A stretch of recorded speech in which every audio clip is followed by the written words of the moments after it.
Le Toc Orange Le Figaro, question Judith Vintraube, réponse Jean-Marie Le Guen. Jean-Marie Le Guen, bonjour. Bonjour. Bienvenue. 4 questions auxquelles je vais vous demander de répondre par oui ou par non, si vous le pouvez. Serez-vous candidat aux primaires pour les municipales à Paris? Je vous répondrai bientôt. Encore faudrait-il qu'il y ait des primaires et c'est pas du tout assuré. On va y revenir. L'État doit-il prendre une participation dans Petroplus comme le préconise Arnaud Montebourg? Si cela peut permettre de faire repartir l'entreprise, oui. Les hôpitaux français sont-ils en sous-effectif? Dans certains endroits, oui, dans d'autres, non. Donc problème de répartition. Problème d'organisation. Faut-il autoriser la PMA, procréation médicalement assistée, pour les couples de lesbiennes, quel que soit l'avis du Comité national d'éthique? J'étais opposé à l'amendement socialiste et je suis favorable à une réflexion générale sur la PMA qui permette, c'est mon point de vue aujourd'hui, mais je vais en discuter avec mes concitoyens, la PMA pour toutes les femmes, pas pour le couple de lesbiennes ou pour toutes les femmes. Mais est-ce qu'il faut suivre l'avis du Conseil? À certaines conditions que je n'aurai pas le temps de développer immédiatement. On sait que, enfin, on suppose que le Conseil national d'éthique va être hostile à cette mesure, c'est ce qui se dit en tout cas. Est-ce qu'il faut passer outre, comme le préconise Bruno Le Roux, qui est le patron des députés socialistes? Le Comité national d'éthique pourrait ne pas être consensuel sur cette affaire, ce qui est autre chose. Et il ne prend souvent de décisions que consensuelles. Donc il n'y aurait pas de décision puisqu'il ne serait pas consensuel.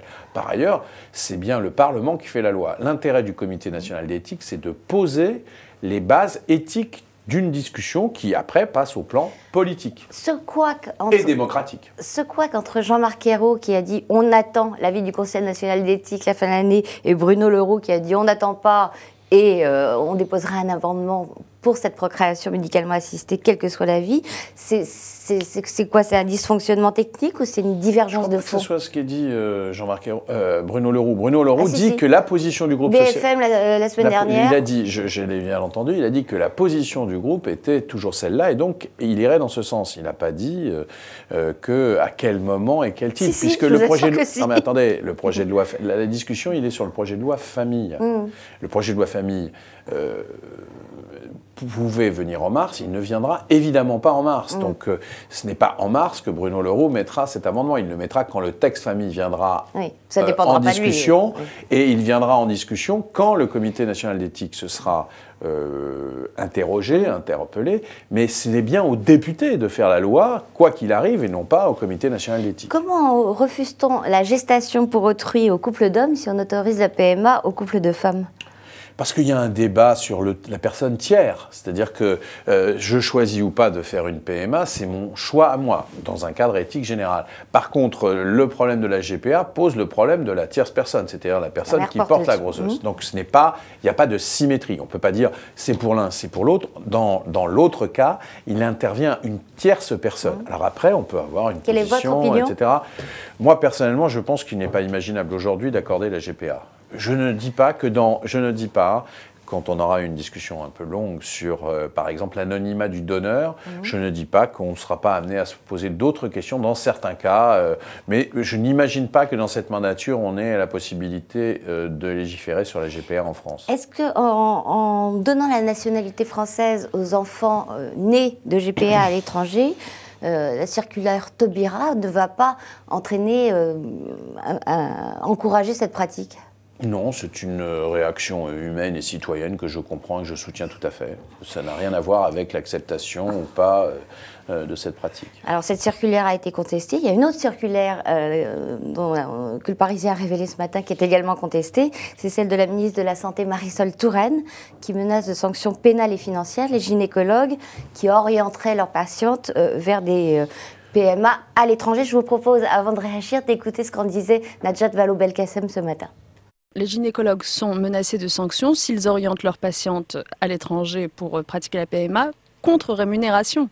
C'est bien cela le sujet en réalité, c'est que aujourd'hui on se retrouve dans des situations où certains profitent de la souffrance de ces femmes qui en effet souhaiteraient pouvoir faire famille, créer une famille et qui ne peuvent pas le faire en France, comme on le sait, c'est bien tout le sujet. Alors que le médecin qui se fait payer par les cliniques étrangères ou des hôpitaux étrangers soit sanctionné, ça paraît à peu près normal. C'est contraire à la déontologie médicale. Voilà. Mais alors, comment on fait pour résoudre le problème dès lors que tout le monde reconnaît? Il faut remettre à plat, non seulement, on a une discussion d'ordre politique et éthique sur la PMA, c'est bien naturel, ça fait la passion du débat politique. Mais il y a une autre discussion à côté, qui est l'organisation de la PMA dans notre pays. Et là-dessus, il faudrait que nous y regardions de plus près. Il y a les dérives que dénonce Marisol Touraine. Il y a, au-delà même de ces dérives, une sorte d'amateurisme. Et on est toujours... Des médecins? Du système, c'est-à-dire que trop souvent, par exemple, vous savez qu'on peut être amené à prescrire des PMA chez des femmes qui sont déclarées infertiles, alors que on n'est pas forcément enceinte un mois après avoir arrêté la pilule.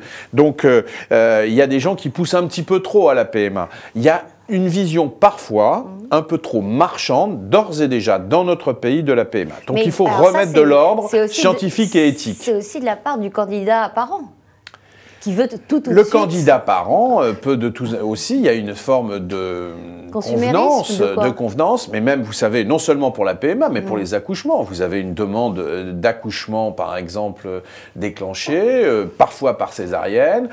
Toutes ces pratiques, qui sont une demande consumériste, doivent être discutées dans notre société, car c'est un problème éthique, c'est un problème de santé publique, souvent, c'est un problème éthique. Il faut prévenir beaucoup plus nos concitoyens qu'une attitude consommatrice vis-à-vis de santé est dangereuse pour leur santé, choquante du point de vue éthique, coûteuse du point de vue économique. Donc il faut que nous ayons une réflexion et une éducation beaucoup plus grande. La santé n'est pas un produit comme les autres. On commence à savoir et comprendre que les médicaments ne sont pas des produits comme les autres. Eh bien la santé n'est pas un domaine comme les autres. On peut pas faire n'importe quoi et demander aux médecins d'être simplement un prestataire de service. Alors vous parlez de coûts. Dans le cas de ces PMA à l'étranger, la sécurité sociale rembourse à hauteur de 1 600 €. Il n'y a pas une certaine hypocrisie à punir d'une main? Dans tous les cas, et certainement pas, théoriquement, pour des actes illégaux. Il est tout simplement possible, non, mais il est possible d'avoir recours à la PMA à l'étranger, mais dans un cadre légal qui est compatible avec le système français. Et donc voilà, ça fait partie des accords européens qui font qu'on a le droit de se faire soigner dans d'autres structures que dans son propre pays, si on a une prise en charge et si on fait la démonstration qu'on ne peut pas être soigné dans le pays. Est-ce que l'état des finances de la sécurité sociale rend normal et urgent et prioritaire le remboursement de la PMA? Ah, il y a des PMA où c'est parfaitement légitime, quand vous avez des femmes qui ont été médicalement... Non, mais il y a un débat qui n'a pas eu lieu et il faut un débat.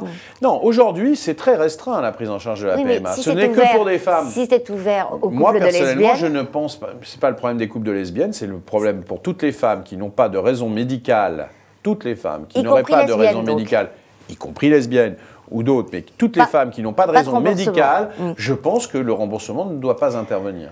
Mais on doit aussi pouvoir l'autoriser. On va profiter des quelques minutes qui restent pour parler de Paris. Vous m'avez dit primaire, encore faut-il qu'il y en ait. Pourquoi est-ce que vous doutez? Parce que j'ai l'impression que la direction des socialistes parisiens ne veut pas de primaire. On impose un calendrier qui n'est pas raisonnable. Le responsable de la fédération a parlé de primaire entre février et mars. Oui, mais ce n'est pas raisonnable. Pourquoi? Alors, il parle d'un calendrier, parce que je pense que tout le monde convient que le bon calendrier, c'est l'automne. D'ailleurs, le think tank Terra Nova, qui est à l'origine de l'idée de primaire, a proposé que les choses se fassent justement à la rentrée d'octobre. Et tout le reste est un faux semblant pour dire qu'on ne veut pas de primaire. Ce qui peut être un choix, mais encore faut-il l'assumer. Ça peut être un choix. Mais on a vécu avec des désignations sans primaire. Oui. On peut avoir d'autres modes. Le Parti socialiste a désigné son premier secrétaire sous une forme de cooptation. Si on veut faire ça, s'il y a des socialistes éventuellement majoritaires, pour faire en sorte qu'on désigne notre candidat ou notre candidate à Paris par cooptation, qu'ils l'assument. Dernière question très rapide. Est-ce que Bertrand Delanoë a faussé le jeu démocratique en désignant Anne Hidalgo comme sa dauphine ? Écoutez, je ne peux pas dire, il a le droit d'avoir un point de vue. Ce qui est vrai, c'est que le système mis en place laisse peu de place à l'idée qu'il doit y avoir un débat et éventuellement des primaires. Jean-Marie Le Guen, merci beaucoup, merci, au revoir et à bientôt.